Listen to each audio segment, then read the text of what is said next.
Hi, welcome to my Capstone presentation. My name is Samuel Schlegel, and I'm here to show you my audio-reactive particle systems.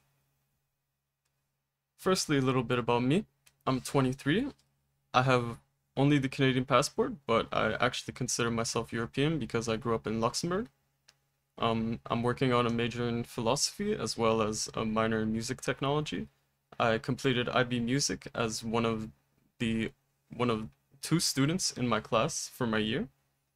Um, and I started writing music 4 years ago, which probably prompted me to go into this minor. In terms of the future, I'm not really too sure what I'm gonna do, but I I plan to maybe have some Cambridge certification for an instrument, which will allow me to tutor for that instrument, and I also want to open a music studio. So at this point, I'm just gonna jump into Unity just to show you my capstone real quick. So my capstone consists of particle systems, which are made in visual effects graph, and the visual effects graph actually runs off of your computer's GPU, not its CPU or its RAM, so therefore it actually has more processing power, and you can have more particles, and it's just basically not limited by your computer's processing power.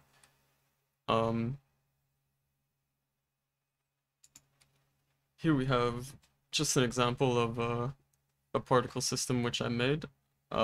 Right here we have exposed variables, but if we actually hop into the particle system, we can see the workings of it. And basically every particle system contains four basic components, which are spawn, initialize particle, update, and then output. And each kind of have pretty straightforward roles. The spawn basically creates the particles. Initialize tells the particles what to do when they spawn.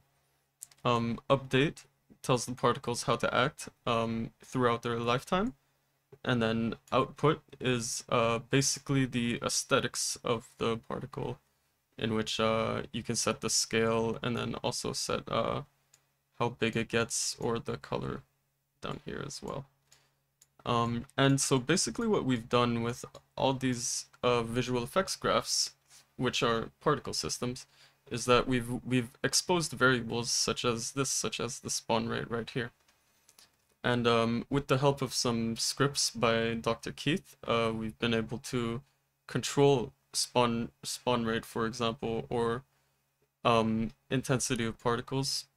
However, these are only the names given to the exposed variables. We can actually hook them up to pretty much anything that we want and scale them how we want. So spawn rate is gonna be receiving values between 0 to 100, and therefore we can multiply it to get the actual spawn rate that we want. But the values from spawn rate will always be between 0 and 100, and that way we don't have to do anything special in our max patch. We can just get it set here and then always have the same messages sent in for consistency. We've used spawn rate 0 to 100, intensity particles 0 to 1, and then there's a third one which I'm not actually using right here, is frequency, which is also 0 to 1. On top of that, we've also added stuff like main color, so that we can control the color from max patches. And so basically with this is that if we go over to max over here, the point of this is to get information from audio which will make the particle systems react. And so therefore I've hooked it up so that the particle systems do react in certain ways. And here we have our patch which processes the audio which is put in. I'll just play the audio real quick. Right here we have continuous amplitude, so it's gonna send the whole amplitude of the sound, while the bonk object on the right over here is processing the attacks, so it just sends bangs. We also have the frequency right here, or the fundamental hertz. However, we're not using it in this instance, because it's a kick, so it's just the same frequency every time. And so we take all those values, and I have another max patch right here in which we organize them all, and this is basically our controller. From here, we don't really have to move much, but we can control the position of where the particle system is on the screen. We can control the color, which I've actually used a metro and a counter, so about every 5 seconds the color automatically changes for every particle system. And then right here, this isn't to actually control right here, but this is just to monitor the values coming in, seeing if we're actually getting information from the audio processing. And then on right here, we just have the on and off code to turn the separate particle systems off. And you'll notice that right here we have 5 slots for each control, and that's because we've added controllers right here, and we have 5 of them, and within each of these controllers there are different particle systems. So this is the one that you're seeing for the first controller. We can also add multiple controllers in particle systems. However, I've divided it so that each controller is receiving different messages, because the controllers actually receive messages for all the particle systems. So therefore, if we want particle systems to act differently, we just create new controllers. Here's just another example of another particle system. This one, the frequency actually changes what part of the circle the particles are shooting out of, which is really cool in my opinion.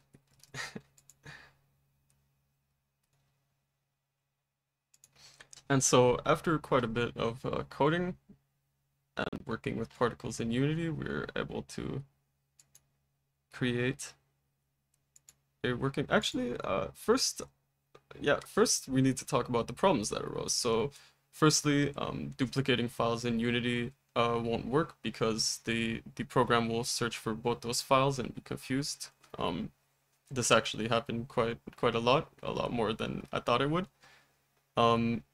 For sure, there was one point where the program itself told me that I should make a backup when accessing assets from the internet, which is always a good idea. Always have a backup, especially if you're working with everything in one project. The main difficulties that arose was working with a new program, as we were actually introduced to Unity in January, and I feel like I've learned it pretty well. Another problem was also the particle systems weren't dense enough, or it took a while to make particle systems that were usable, let's say, because I think the particle systems that I was making weren't dense enough, or they weren't big enough, the particles weren't visible enough.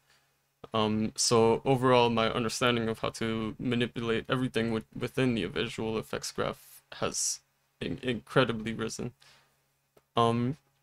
Another problem that came up was audio lag. So since it's actually taking so long for the audio to get processed, there's a little bit of audio lag in which the audio plays, and so the kick will hit, and then after like half a second delay or something, the particle will explode. And so for that, I've just added a little delay to every audio that is coming in.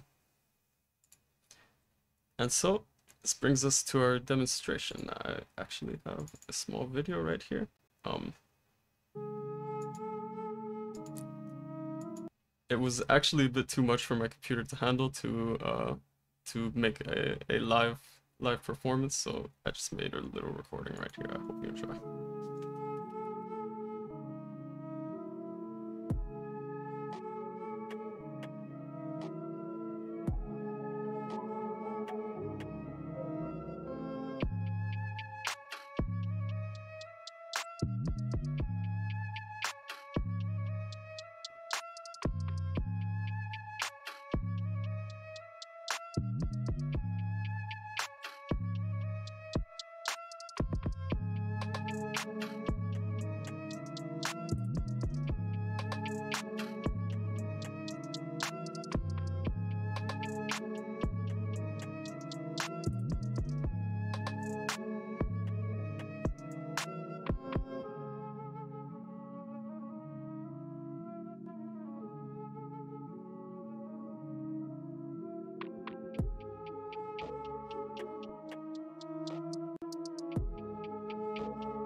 So I think that actually turned out really cool in my opinion.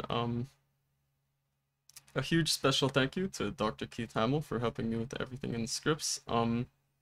For the future, I think this has a lot of potential. I think it's not exactly where I want it to be because I I've made the particle systems before really even putting them all together and testing them out.